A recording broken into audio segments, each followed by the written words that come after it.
Um homem de preto percorre os corredores vazios da sede da vida. Contate o Facebook russo. Em sua mão, uma carta oficial do Kremlin.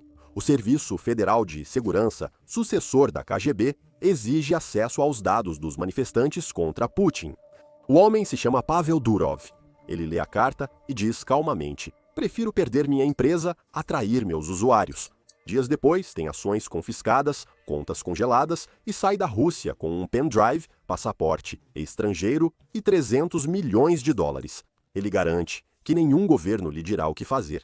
Atualmente, o Telegram tem mais de 900 milhões de usuários, é o aplicativo que ninguém, nem a Rússia, nem os Estados Unidos, nem a França, conseguiu dobrar. Uma ferramenta usada por resistentes, traders, jornalistas e às vezes criminosos. No comando, sempre o mesmo homem, um exilado bilionário que sonha com uma internet sem fronteiras ou vigilância.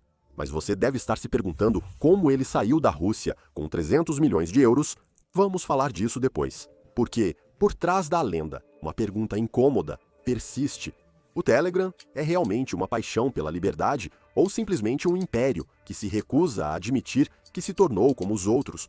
E, acima de tudo, é realmente possível construir um aplicativo com 1 bilhão de usuários sem vender a alma, nem para os estados, nem para os investidores? Olá, equipe Mindset, espero que estejam bem, atendendo a seus pedidos. Hoje, vamos conhecer a história de um fundador que abandonou tudo para defender uma ideia fora do sistema. Essa ideia, apesar de bonita, tem um preço. Vamos investigar juntos como Pavel Durov fugiu da Rússia, desafiou os governos do mundo inteiro, de Moscou a Paris, e conseguiu, contra todas as expectativas, escapar de cada tentativa de fazê-lo ceder. Vamos entender por que o aplicativo virou refúgio e perigo. E por fim, se o Telegram ainda é fiel à sua promessa, ou se a realidade econômica acabou alcançando-o. Porque entre o idealismo e a sobrevivência, até mesmo os mais livres acabam tendo que fazer uma escolha. Vamos lá!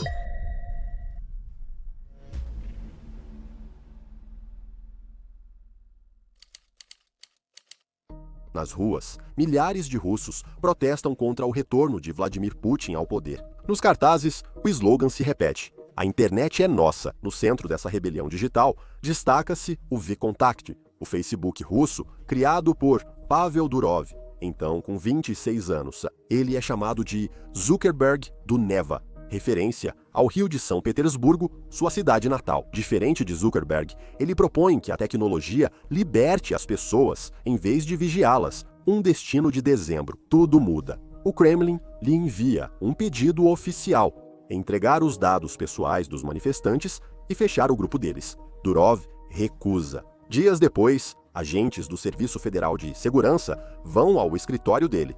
Ele responde com um gesto obsceno no Twitter. Um gesto impensável em um país onde a desobediência pode custar muito caro. Durante 3 anos, a tensão aumenta nos bastidores. Durov resiste, mas a pressão aumenta. O governo endurece as leis sobre a internet. Grupos ligados ao Kremlin compram gradualmente seus acionistas minoritários. A mídia estatal o chama de traidor digital. E ao seu redor, os engenheiros começam a ir embora. Em 2013, ele percebe que o VK não é mais seu e inicia um novo projeto, menor e mais discreto. Mensageiro ultra seguro, hospedado fora da Rússia, codinome Telegram. Em 2014, as pressões se tornam insuportáveis. Ele vende sua parte de 12% na VK por quase 300 milhões de dólares. Uma venda oficial, mas um exílio negociado extraoficialmente. Ele pega o dinheiro, sai da Rússia com o irmão Nikolai e some do setor tecnológico russo. Leva um passaporte caribenho, 300 milhões de dólares e um projeto inacabado para concluir no exílio. Esse projeto é o Telegram. No papel, um simples mensageiro criptografado, mas para Durov é muito mais. É uma revanche. Vou criar um espaço que ninguém poderá controlar. Nem um governo, nem uma empresa, nem mesmo eu. Mas você duvida. Nada vai acontecer como planejado.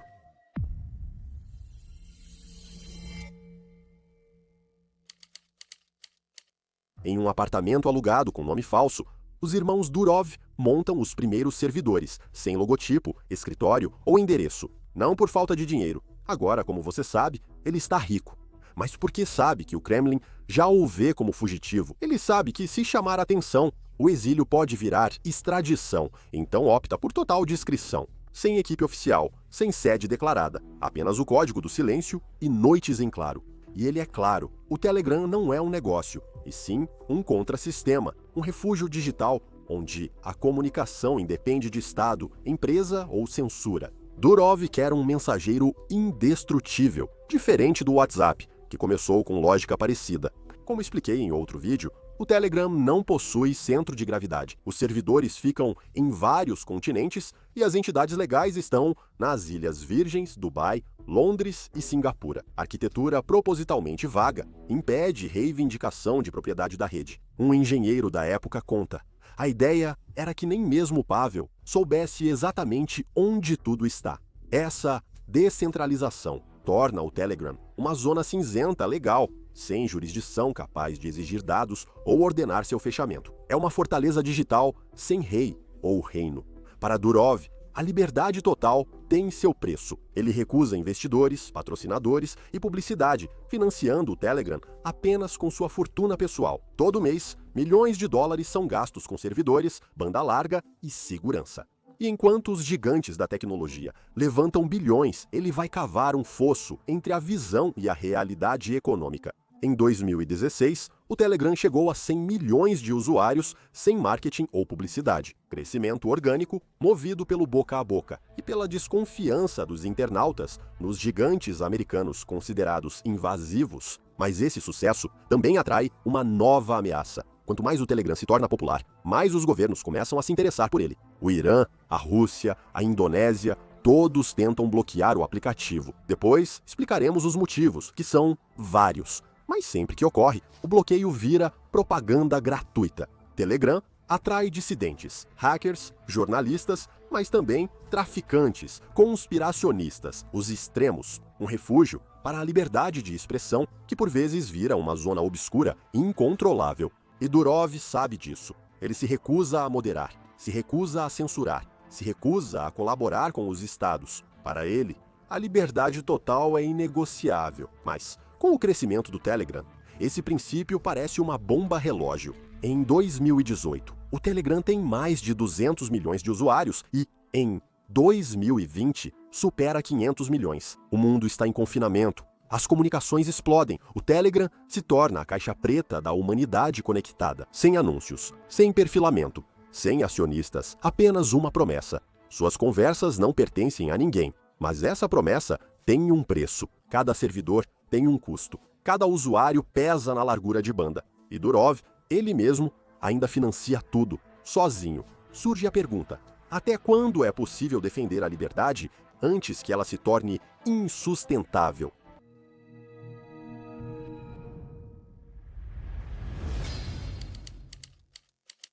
O planeta está entrando em confinamento, e nesse silêncio planetário, uma rede continua a crescer: Telegram. O que começou como um aplicativo de mensagens para exilados torna-se um ecossistema mundial. Presidentes, opositores, traficantes, denunciantes, traders, exércitos, todos se comunicam na mesma plataforma. E talvez seja esse o verdadeiro poder do Telegram. Ele não distingue heróis de criminosos. Um canal do Telegram pode servir para organizar uma revolução ou vender armas, transmitir provas de guerra ou até planejar um crime. E como tudo é criptografado, é impossível saber o que circula ou de onde vem. Não, um analista de inteligência dirá: Telegram é a Darknet amigável. Enquanto estados monitoram a internet, o Telegram vira a zona franca digital. Jornalistas sírios buscam refúgio lá para driblar a censura, enquanto grupos terroristas divulgam propaganda. Influenciadores usam o local para vender sinais de trading, golpes ou cursos milagrosos. Em 2020, dezenas de milhares de canais ativos transmitem conteúdo ilegal, fraudes de criptomoedas, conteúdo interno proibido, tráfico de dados, propaganda extremista. Autoridades de mais de 20 países pedem cooperação que Durov se recusa a dar.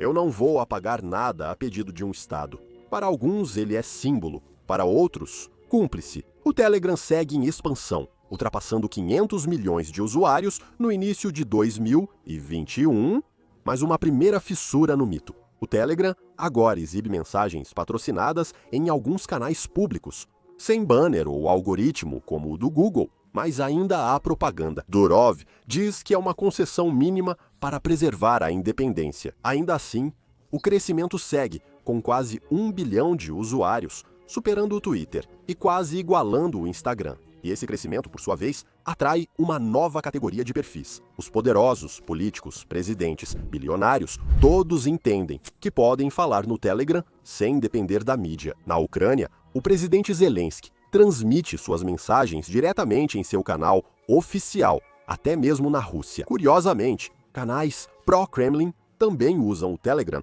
para divulgar suas ideias. Ambos os lados usam o mesmo aplicativo. A guerra de informação ocorre na mesma interface. Um ex-diplomata europeu disse: é a primeira vez na história que uma única ferramenta é usada tanto pelo poder quanto pela resistência.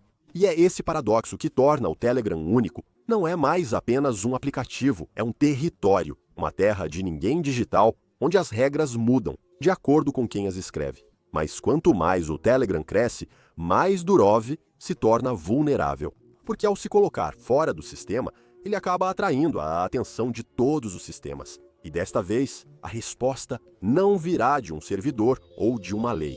Ela virá de um aeroporto em Paris.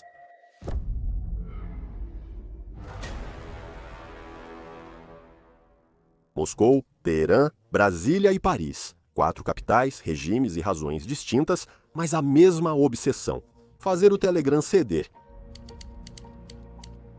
O Serviço Federal de Segurança pede ao Telegram as chaves de criptografia, mas Durov ainda recusa. A Rússia proíbe o aplicativo e bloqueia milhões de IPs, já que o Telegram se esconde neles para continuar ativo. Milhares de sites caem, a internet entra em caos, mas o Telegram segue online. Graças a um sistema de camuflagem digital, Durov consegue fazer seu tráfego passar no meio do tráfego da Amazon e do Google. Para bloqueá-lo, só desligando toda a internet. 2 anos depois, Moscou desiste e Durov não cede. O Telegram é o primeiro serviço mundial a superar a censura estatal. O Irã acusa o Telegram de promover propaganda anti-islâmica. Jovens usam o app para organizar protestos. Banimento total, mas o Telegram ainda pode ser acessado com VPN, como NordVPN. Durov mantém sua posição e diz: se defender a privacidade é crime, assumimos.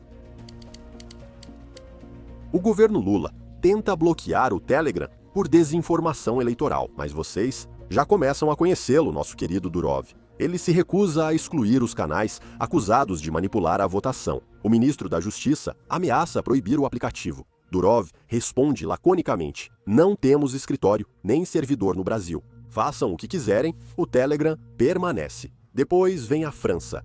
Em 24 de agosto de 2024, um jato particular chega discretamente a Le Bourget. A bordo, Pavel Durov é abordado pela polícia francesa poucos minutos depois, sob mandado. As acusações são graves: recusa de cooperar, cumplicidade no uso criminoso da plataforma e falha no combate ao terrorismo. Ou seja, o Telegram seria um refúgio incontrolável para ilegalidades, e Durov teria responsabilidade moral ou até penal. Imagens da prisão do fundador do Telegram, algemado, escoltado pela polícia francesa, circulam por toda a parte e agitam a internet. Uns denunciam escândalo político, outros celebram a punição de um fora da lei digital. Alguns dias depois, Durov, liberado sob controle judicial. Nenhuma prova direta será mantida, mas o símbolo permaneceu. Um jornalista do Financial Times afirmou: não prenderam um homem, mas uma ideia, a de uma internet sem controle estatal. O Telegram, na prática, virou um paradoxo impossível de gerir. Útil demais para ser eliminado, livre demais para ser controlado e opaco demais para ser compreendido. Democracias veem ameaça, autocracias veem inimigo e usuários refúgio. Meses depois, em Dubai, Durov volta à vida de monge, sem carro, telefone, dieta vegetariana rigorosa e estilo de vida minimalista, mesmo com fortuna. Ao redor, alguns desenvolvedores e engenheiros. Ele diz: não criei o Telegram para ganhar dinheiro, mas para preservar minha liberdade. Agora, essa liberdade custa caro. 900 milhões de usuários, infraestrutura global e nenhuma renda estável. É aí que o paradoxo Durov se torna inevitável. Como manter um império livre quando cada servidor, cada byte, custa uma fortuna?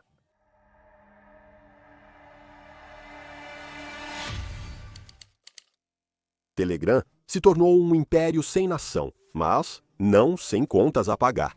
O Telegram nunca foi lucrativo. Mas então, de onde vem o dinheiro? Com os 300 milhões arrecadados ao longo dos anos, Durov investiu em criptomoedas e imóveis, aumentando sua fortuna. Hoje, segundo a Bloomberg, seu patrimônio líquido ultrapassa 10 bilhões de dólares. Mas quase tudo está ligado à valorização potencial do Telegram. Não a lucros reais, ele é muito rico no papel, mas comanda uma empresa que diariamente lhe custa caro. Durante anos, ele manteve essa promessa. Enquanto eu puder pagar pelos servidores, ninguém vai me dizer o que fazer. E ele fez isso, mas os custos disparam. Mais de 200 milhões de dólares por ano, apenas com banda larga e segurança. O Telegram vira símbolo de liberdade e prejuízo financeiro. Um amigo próximo confidencia a Wired. O Telegram é uma utopia, mas perde dinheiro a cada mensagem. Em 2020, Durov faz uma aposta ousada. Tom, a Telegram Open Network, uma blockchain própria, que deveria tornar o ecossistema autossuficiente. Moeda interna, pagamentos sem bancos, bots econômicos, mundo paralelo. Em meses, ele arrecada 1,7 bilhão de dólares. Mas a Securities and Exchange Commission intervém. A acusação: captação ilegal de fundos. Projeto interrompido, dinheiro devolvido, um ano de trabalho perdido. Tom está oficialmente morto, mas a comunidade assume o projeto e o Telegram o reintegra gradualmente à sua arquitetura.